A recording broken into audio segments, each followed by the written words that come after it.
Oh, how very, very disappointing. Oh, gracious, Holmes, what are you doing? What's this awful smell?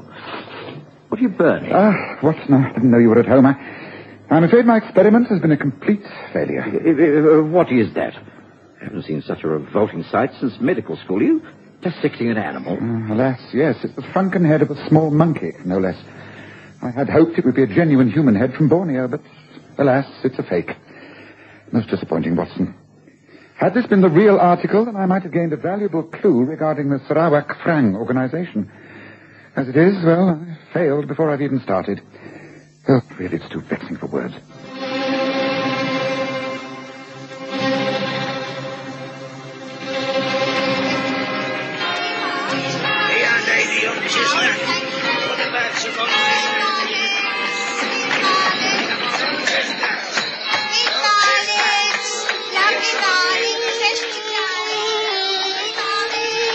We present the stories of Sherlock Holmes.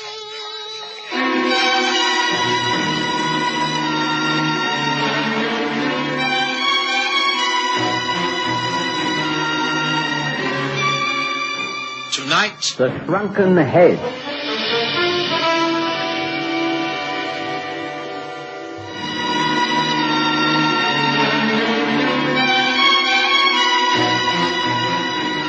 I've recently learned through all manner of sources that the Sarawak Frang organization is moving into the East End of London again.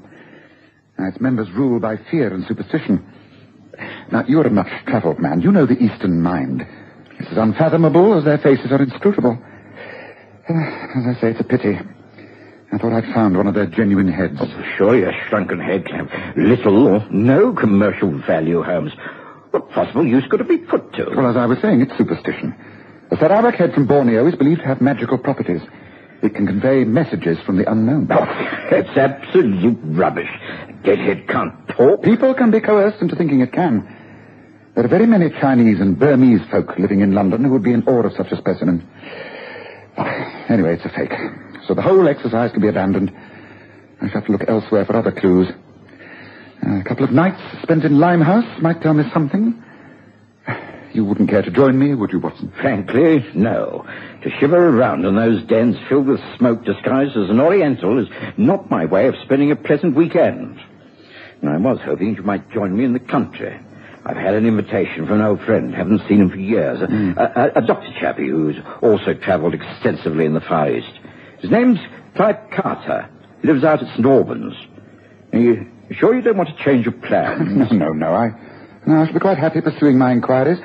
We shall just have to go our separate ways for a few days. Yes, great pity about that head.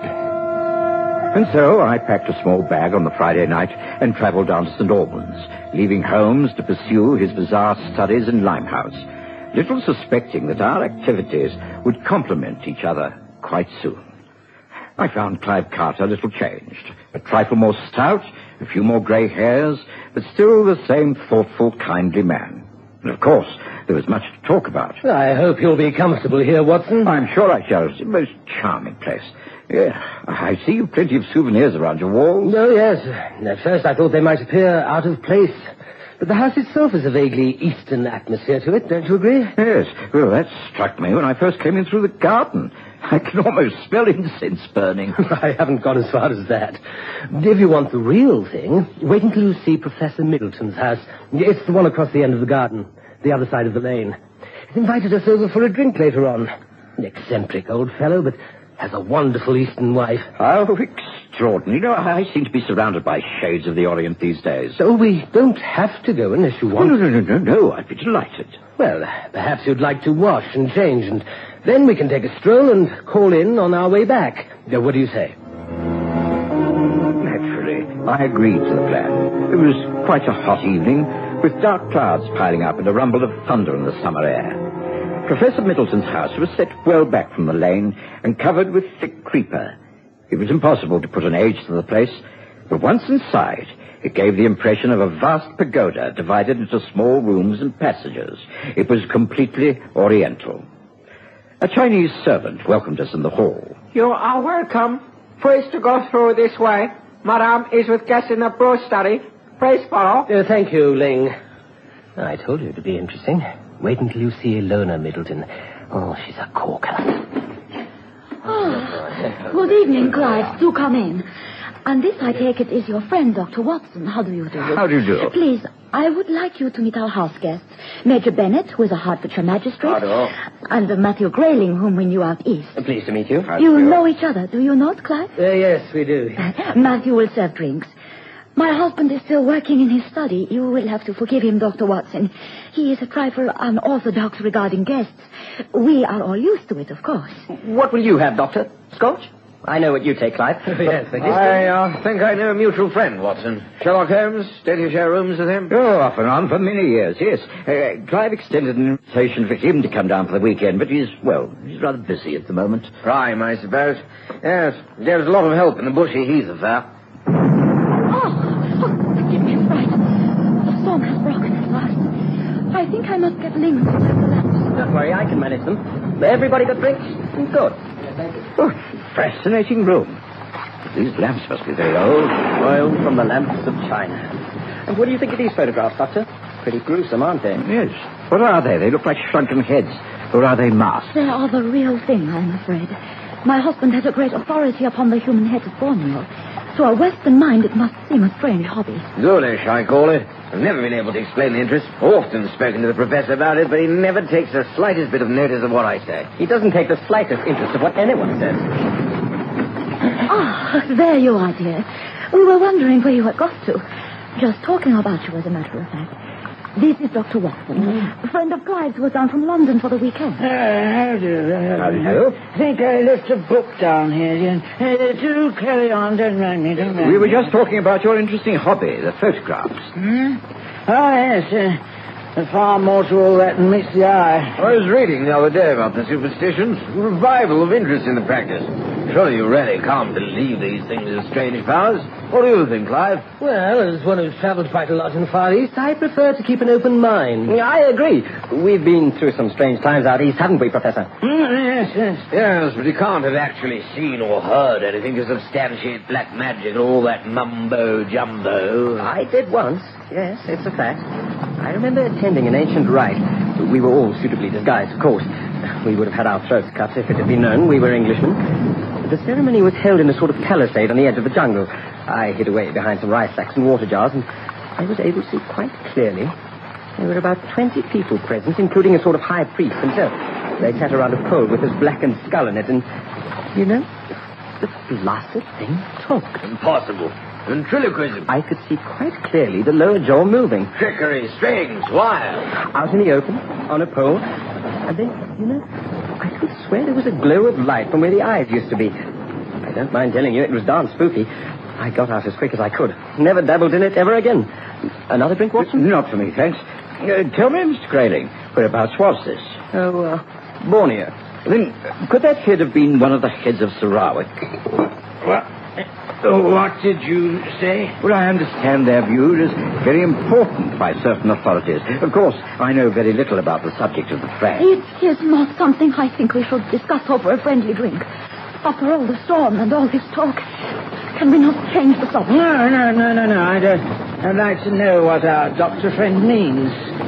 What do you know of the Sarawak Frang, Doctor, whatever your name is? I know nothing. I just said so. I was just making polite conversation. I'm sorry. You know, I don't wish to break up the party, but really it is coming down heavily outside. I think we should get back home while the going is still good.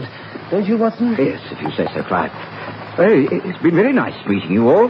Hope we shall meet again soon. You are always welcome, Doctor. You have your coat? Good. I will get Ling to show you out. No, don't worry. We know our way. Good night, everyone. Good night.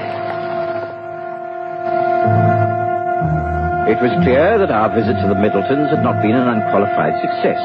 I wasn't at all sorry to leave. I didn't care for the house or the professor, and although his wife was very beautiful, there was an air of tension about her that disturbed me. It was raining quite heavily, so Clive suggested the short way back across the lane and through his back garden gate. We were just about to close it when someone called out. Stop! What the devil? Who's that? There, back there, in the lane.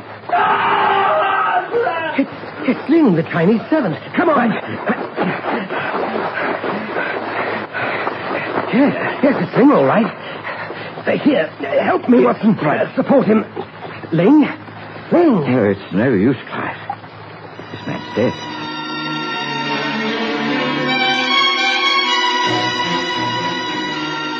The hospital was called, and we left it to Professor Middleton and his wife to make any other necessary arrangements.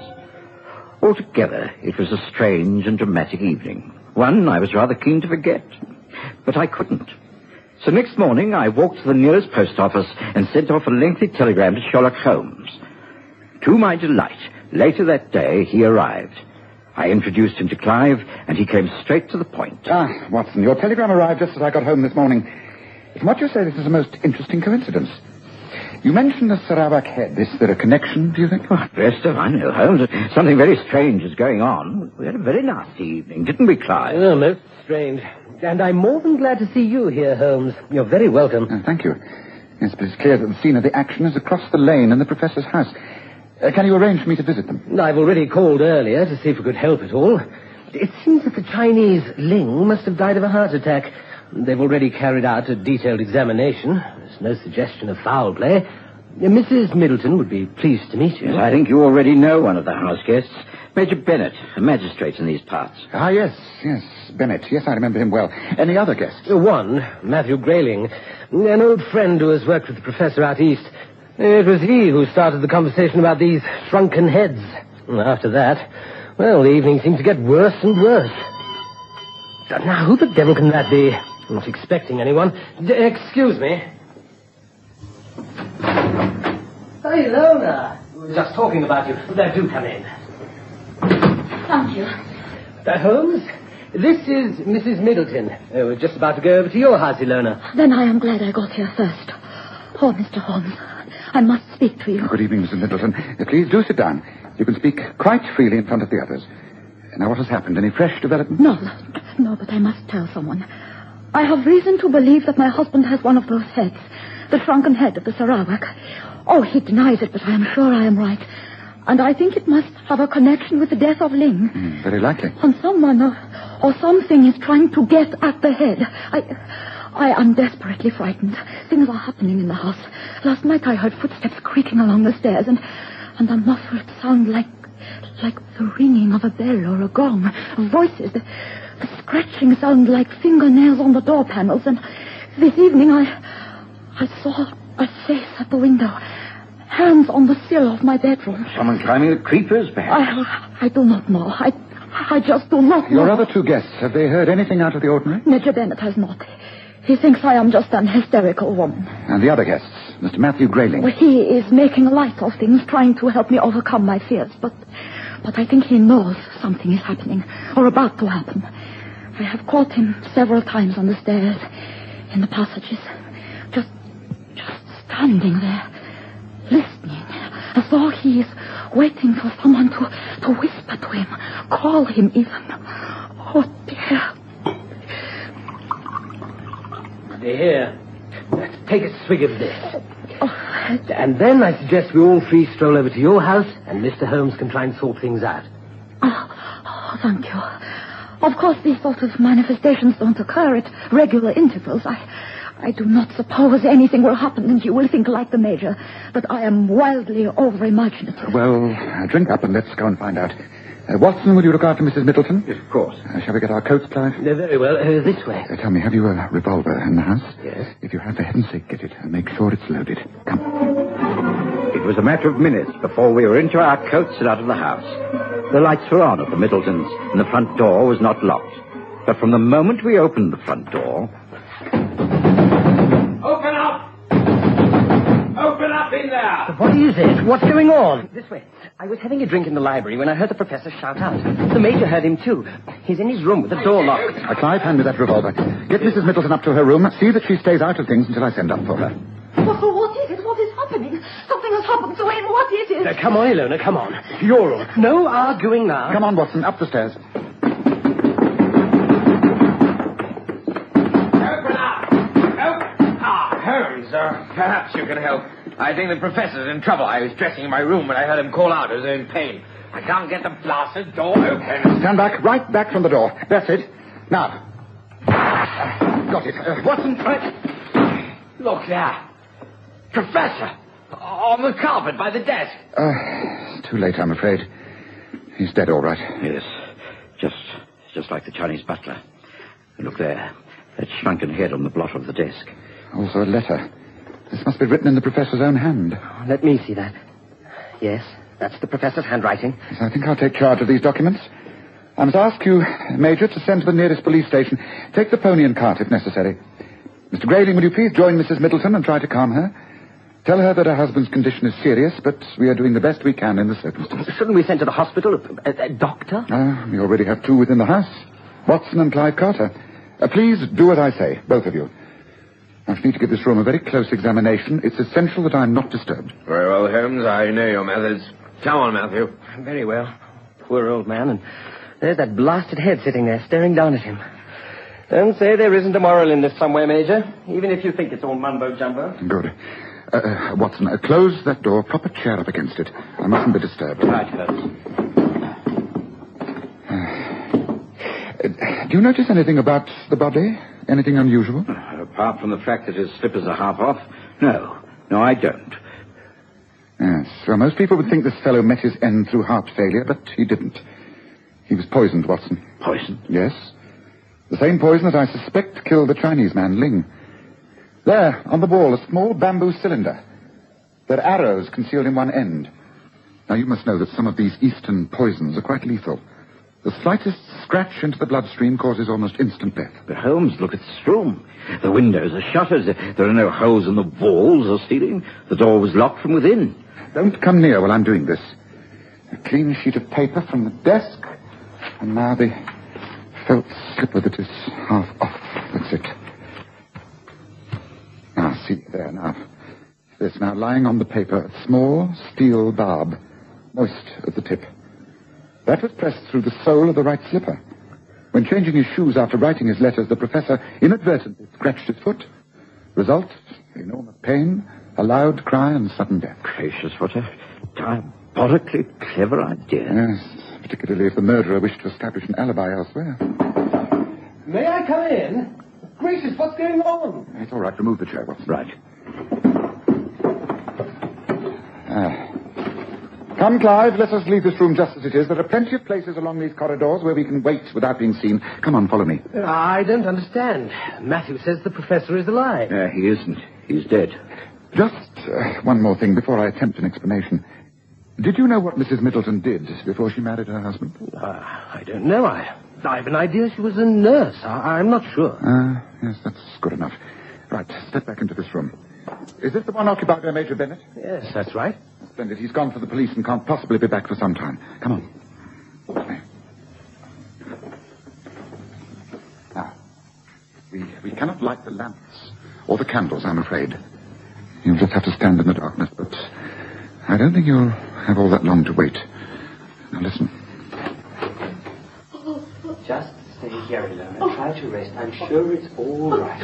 I promise you I'll come back the moment I know Mr. Holmes' conclusions. He's dead. He's dead. I know he is dead. Easy now. Don't give in. You mustn't give in. Don't make a sound. Just watch. Clive? Holmes? Watson? Where are you?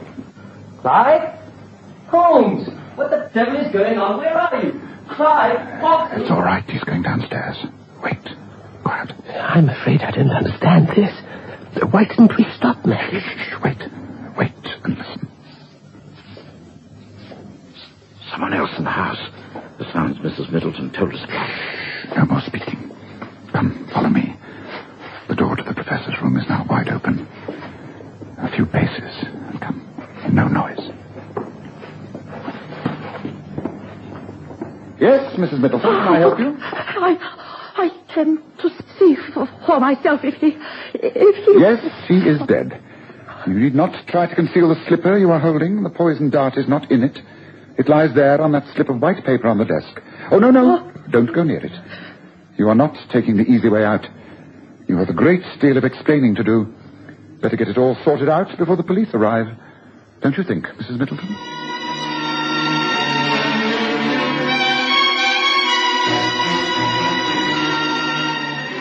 Quite a few hours later, when back in Clive Carter's comfortable sitting room, Holmes was able to explain to us the details of this most extraordinary and complicated case. It was really most fortuitous that I was already studying the Sarawak Frang organization. I knew they were back operating in England, but no one knew who their agents were. It was rumored that one of them was a woman. Well, it was Mrs. Middleton, of course. She was a member of the Frang before she married. When her husband retired, she came with him to England. He was many years older, and the marriage was not at all a happy one. I wondered at first if Matthew Grayling was actively involved, if there could have been a romantic motive behind it all, but, well, that was not the case. Professor Middleton, throughout his studies, found out that the shrunken heads imported to this country were all fakes. He also suspected his wife was still in the power of the Frang. He knew he would still have to tell the truth. It might expose him and his theories to some ridicule, but at heart he was an honorable man. So he determined to tell all he knew. That's right. The devoted Chinese servant Ling found out what was happening. He knew his master was in danger and ran after you in the storm to seek help. Mrs. Middleton, no stranger to the ways of poison darts, got to him before he could betray her. And she then planned to kill her husband by planting a poisoned dart in his slippers. That's right. She came over here, told us a story that there were strange influences in the house, and we got over there too late to save the old fellow. I'm always badly affected by a failure, as you know, Watson. Yes, but you've solved the crime. And far more important, you now hold the documents which give you the lead against the Sarawak Frang that you've always wanted. Isn't that so? Yes, that is so, but well, I must leave. Move quickly. With all the information in the hands of Scotland Yard, some good may come out of all this. The shrunken heads of Sarawak may speak the truth.